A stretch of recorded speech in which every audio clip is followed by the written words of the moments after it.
In a season of reflection, I found myself in Exodus chapter 12, a chapter that speaks deeply about deliverance. God delivering his people, the children of Israel, from slavery in Egypt. For generations, Israel lived under bondage. They were oppressed, restricted, and stripped of freedom. Now, scripture tells us that they sojourned in Egypt for 430 years. Years filled with pain, sorrow, unrelenting hardship.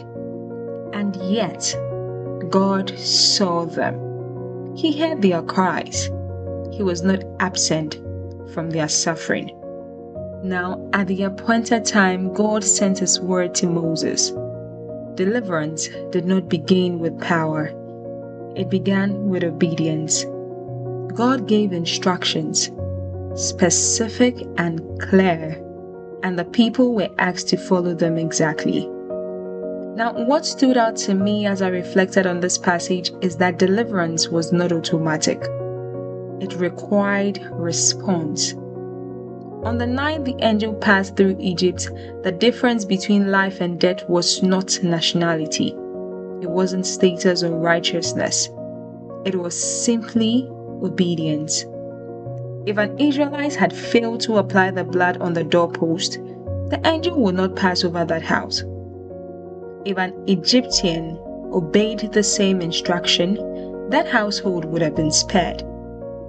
This tells us something important. Deliverance responds to obedience and not identity. The Israelites were not saved because they were perfect. They were saved because they followed God's instructions.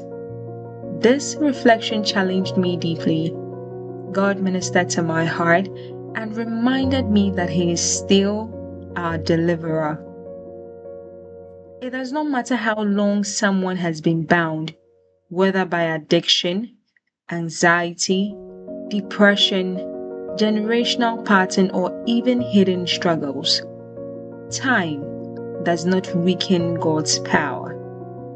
430 years is longer than any struggle most of us would ever face. Yet God broke that bondage in a single night. Sometimes what feels like an impossible mountain to us is only waiting for our obedience and our trust in God. We often stay bound not because God cannot deliver us, but because we have not fully surrendered or believed that deliverance ends. God's deliverance requires us to come to him, to listen, and to follow through. It requires faith, not just in his power, but in his instructions. Exodus 12 reminds us that God does not overlook suffering, and he does not forget his people. He is a God who breaks long-term chains. He is a God who delivers completely.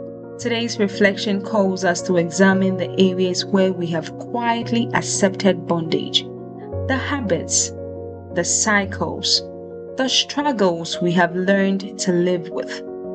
God is still saying, I am your deliverer. Our prayer today is simple. Lord, deliver us from every form of bondage, from every long-standing chain, from every hidden slavery. May we trust you enough to obey you fully, and may your deliverance speak in our lives. May this word stay with you today.